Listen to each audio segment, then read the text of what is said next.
Dear audience, अस्सलाम वालेकुम। 5 minute lesson series में हमारा टॉपिक चल रहा है खुशगवार समाजी ज़िंदगी के उसूल सूरह अल हुजरात की रोशनी में। इस ज़िमन में आज जो उसूल हम बयान करने जा रहे हैं वो है ऐब जोई। ऐब जोई का मतलब है दूसरों के ऐब तलाश करना। एक है ऐब बयान करना, उस पर तो हम पहले बात कर चुके हैं।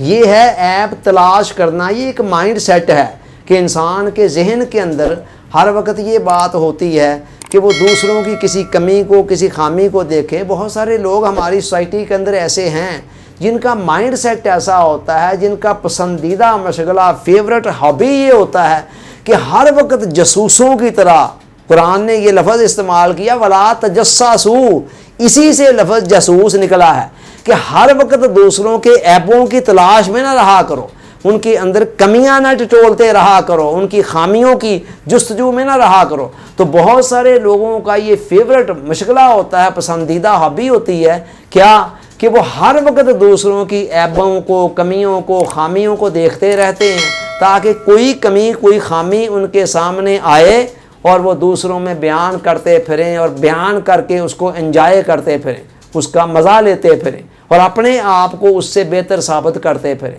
ये रवश ईमान के, इस्लाम के, दीन के सरासर ख़िलाफ़ है।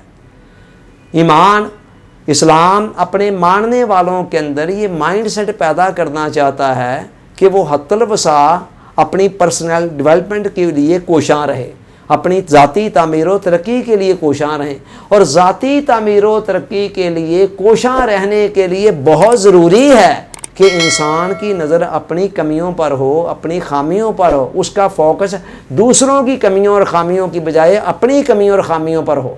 देखें, आप एक वक्त में ये दो काम बैक वक्त नहीं कर सकते।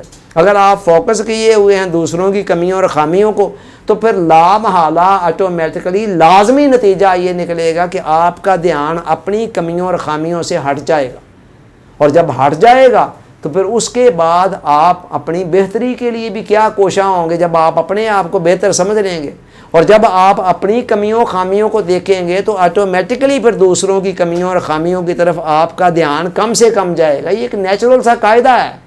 तो हुजूर अलैहिस्सलाम ने फरमाया इज़ा अरादल्लाहु बिअब्दिल खैर युबसिरुहु बिअयूबि नफ्सिही, कि जब अल्लाह ताला किसी बंदे के साथ भलाई का, खैर का, अच्छाई का, उसकी इम्प्रूवमेंट का इरादा कर लेता है तो क्या करता है, उसके ऊपर उसके अपने ऐब, अपनी कमियां आश्कार कर देता है। अंदाज़ा लगाएं हम किस पैटर्न पे सोच रहे हैं और हुजूर अलैहिस्सलाम क्या तलकीन फरमा रहे। एक और जगह हुजूर अलैहिस्सलाम ने फरमाया यहजुज़ का अन्नासे मा तालमु फी नफ्सिक, है बंदे तेरे अपने अंदर जो कमियां हैं, खामियां हैं, उनको देख और इस तरह देख कि वो चीज़ तुझे रोक दे दूसरों के ऐबों को देखने से। हमारा हाल क्या है, हम में से हर शख्स दूसरों की बुराइयों का बेहतरीन जज बना हुआ है और अपनी बुराइयों, अपनी कमियों का बेहतरीन वकील बना हुआ है। वकील का क्या काम होता है, अपने मुवक्किल के हवाले से अपने क्लाइंट के ऐबों पर पर्दे डालना और दूसरा जो मुखालिफ है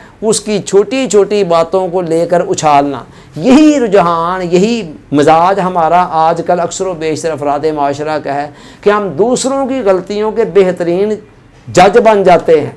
जज बनकर उनको परखते हैं कि देखें उसके अंदर ये कमी है, उसके अंदर ये खामी है, और अपनी गलतियों के बेहतरीन वकील बन जाते हैं। वो एक हमारे यहाँ मुहावरा है कि दूसरे की आंख का तिनका भी नज़र आ जाता है और अपनी आंख का शहतीर भी नज़र नहीं आता।